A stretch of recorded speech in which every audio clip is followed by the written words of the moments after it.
За сайн малчин хөтөлбөр гэдгийг энэ засгийн газраас хэрэгжүүлээд байгаа.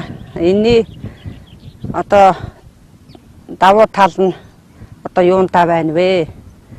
Энэ малчт манусын одоо банкнаас зээл авахад энэний 10% хөнгөлөлттэй болсон гэдэг байгаа. Энэ одоо энэний талаар одоо бас ганц нэг асуухаар зүйл байна надад.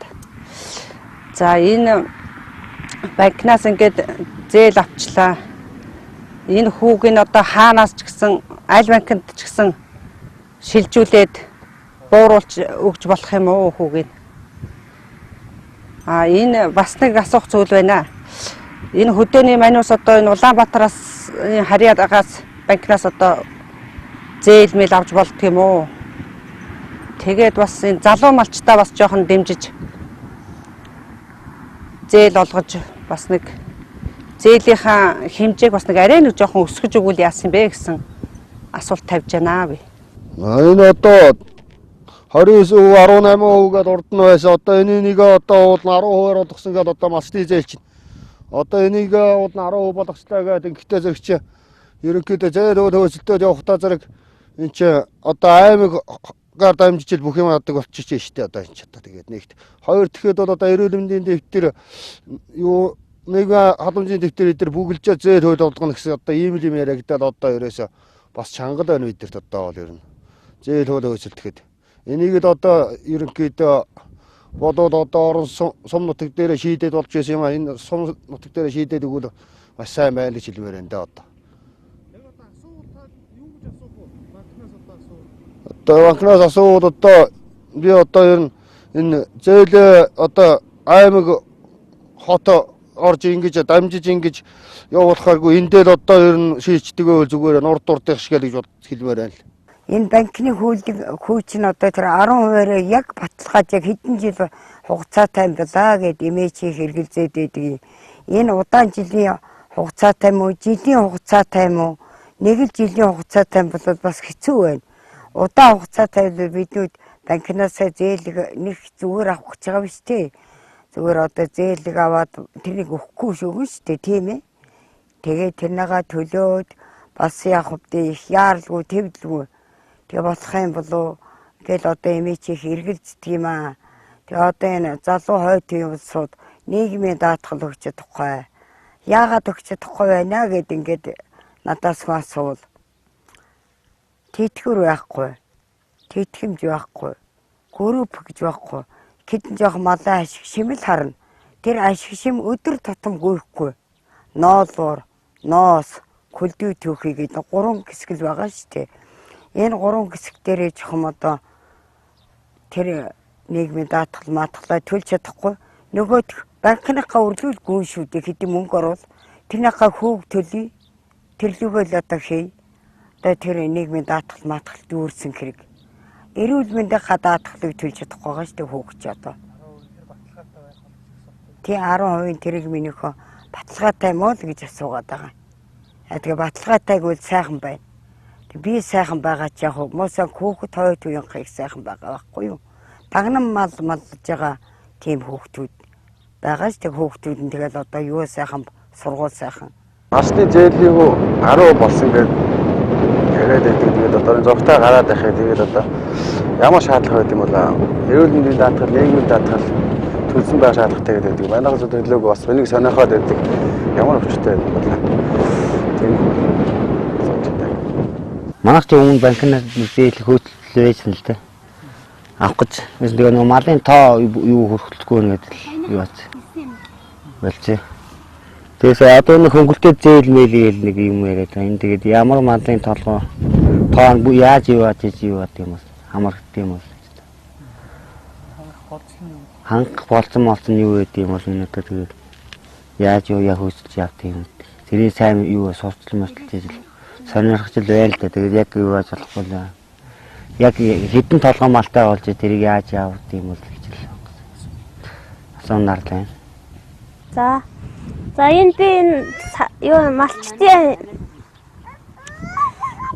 10% зээлтэй юу ингээд сонирхож байгаа маа тэгээд энэ өгшөө энэ хашаа хороо худаг гэсэн юугаар ингээд зээл өгöd байгаа штэ. Үйлдвэрлэлийн зориултаар тэрийг бол одоо өөр зориултаар олох боломжтой юм уу гэж би асуумаар юм л да. Малчтад.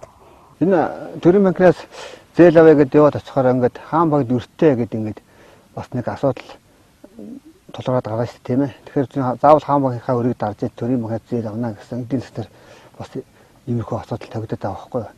Урд нь болохоор зэрэг зургатыг гарч байгаа нь болохоор зэрэг ерөөсөө хаан багд өртөө байсан цамаа авахгүй төрийн банк ард түмэндээ 10%-аар хөрслөн гэсэн тийм ус яригдаад бас тийм учраас энэ асуудлыг л ерөөс хамгийн гол нь ерөөсөө сум орон нутагт гэдэг юм уу тийм хамгийн гол нь сум орон нутагтаа л ерөөсөө эдгээр яг мэдээлэл өгнө гэсэн асуудал тавьж байна л да. Тий гол нь тий. Одоо нэг банкны зээлтэй өртөө байгаа хүн дахиад давхар авч болох уу гэсэн. Тий авч болох уу гэсэн асуулт байхгүй. Гэхдээ маш их бага хэмжээлтэй 3%, 5 сая төгрөгийн хооронд л байхгүй тийм ээ. 10-20-ыг авахгүй ч хамгийн гол нь тий. Таны сонссноор бол төрийн банкны тэр одоо тэр өдөр тухайн усууд нь бол давхар зээл авч болно гэсэн тийм юм. Ой хавар 4 сард явахтаа бол телевизээр болно гэсэн. Ерөөсөө 5 сая төгрөгийн зээлтэй хүн байсан ч болно, 3 сая төгрөгийн зээлтэй байсан ч болно. Төрийн банк хамгийн гол нь шаардлагаас хангасан нөхцөлд болно гэл эдийн юу дэд захирал одоо би сайн нэрээ сайн мэдэхгүй л юм гэдэг юм лээ. Тий. Орон нутгад болохоор хамгийн гол хаан банкд өртөө бол өгөхгүй гэдэг байгаа байхгүй юу? Төрийн банк. Заавал өргөө өжид төрийн банкнаас авна. Наа олон шалгуур байгаа тэрийг бол төдөө дүнгийн маш төрснө юу вэ штэ. Биелүүлэн тийм ээ.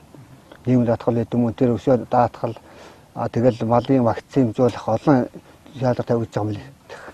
Ийм л байна да. Энэ асуултыг хамгийн гол нь үнэн зөвөр хариулж сонсомоор байна гэж асуулт хариулж байна. Манайх ингээд хаан банкнд зээлтэй байгаа. Тэгээд зээлийн бол одоо бараг дээлэнхий төлцсөн байгаа. Тэгээ одоо 700 гаруй мянган цаасны юу байгаа. Тэгээ одоо энэ юу зээлийг 10% гүйтэй болгоод төрийн банкнд шилжүүлж болох уу гэж асуу ихний асуулт. Тэгээд нэмэт зээл авахаар 10% зээлтэй болгоод төрийн банкнаас зээл авч болох уу? Тэгээ дараа нь юу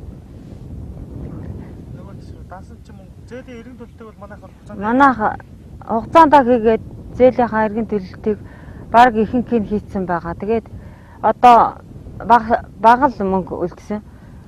Тэгсэн чинь данс руу мөнгө орохоор тэр дансны юуны төлбөрт хугацаанаас нь өмнө тэгээд авчаад байх юм аа. Данс руу мөнгө орохоор тэр хүүгээ төлөвцөн байгаа тэгээ аваад байх юм. Тэр ямар чиртэй юм бол ингэж хэлсэн. Малчны зээл одоо ингээд нэг 18% тэгээ одоо 10% болсон гэдэг яригдаад байгаа. Тэгээд ингээд зээл авах гэхээр одоо би өөрөө болохоор ингээд нийгмийн даатгалаа төлдөг. Манай хүмүүс гараа төлж амжаагүй байгаа. Тэгэхээр хэрвээ гэрийн эзнийхээ юугаар авна гэхээр нийгмийн даатгал, эрүүл мэндийн дэвтрийнхаа нийгмийн даатгалынхаа явуунуудыг төлөөгүй. Тэгээд нийгмийн даатгалаа сараар төлдсөн байж тэр хамуунд хамрагдах уу? Эрүүл мэндийнхаа дэвтрийн яваг бүтэн жилээр бөглөх үү? Бас сараар надад хагас улирлаарч гэдэг юм уу? Тэгээ бөглсөн байж авч болох уу гэж тийм. Тэгээд одоо нөгөө гэрийн эзний нэр дээр эсвэл болохгүй гэх юм бол би нэр дээр авч болох уу гэдэг асуулт.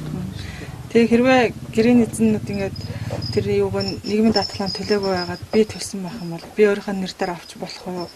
Заавал гэрийн эзэн төлсөн байж гэрийн эзэн авах ёстой юу гэдгийг лавлж асууж мэдмээр юм. Даатгалын тухай нэг юм та нараас одоо мэдэж авч өөрсөндөө юу ямар.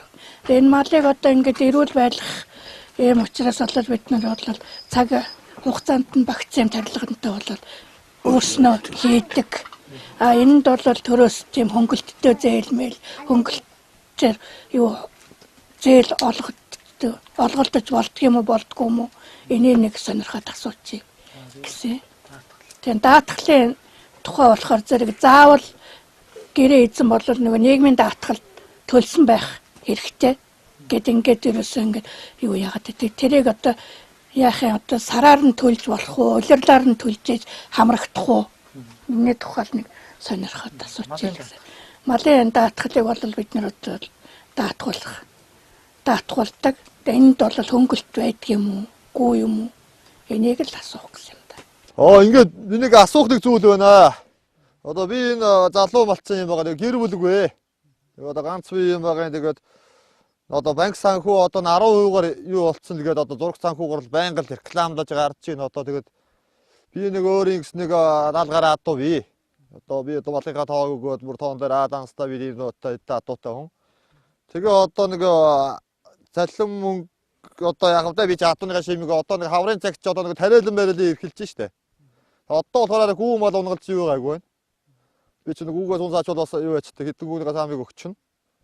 Тэгээ ногоон тэжээл мэдээ тэгээд энэ сарвч марвч юу одоо зүчээ мөчөөгөө явах янзлмаар байдаг. Тэгээд ер нь яаж ямар бичиг баримт төөцөлдөж ер нь над одоо санхугаас өрөнд ийм зээл мэйл өгөх боломж байдсан болов байдгүй юм болов.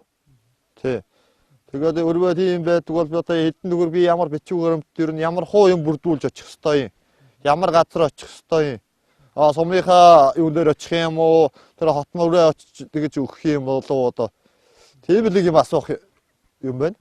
Өөртөө асуух юм алга да. Агдиш одоо малчин бидэнд ус ашигтай хэрэгтэй сайхан зүйл сонсогдож байна. Бид зүгээр зээл авч байгаагүй одоо харин авдаг юм уу гэдэг сонирхол байна. Тэгээ тэр сонирхол дотор насны хэмжээ хязгаар гэж байдсан юм уу? Одоо бид нүс одоо өндөр настай усууд бас зээл авчихад байж янз бүрийн юм болчихвол одоо бас сүүл дээр хөгжил бас мөн ачаал юу болтой болов гэсэн юм л бодлого байх юм. Тэгээд энэ асуултад нэг хариу авчмаар байна.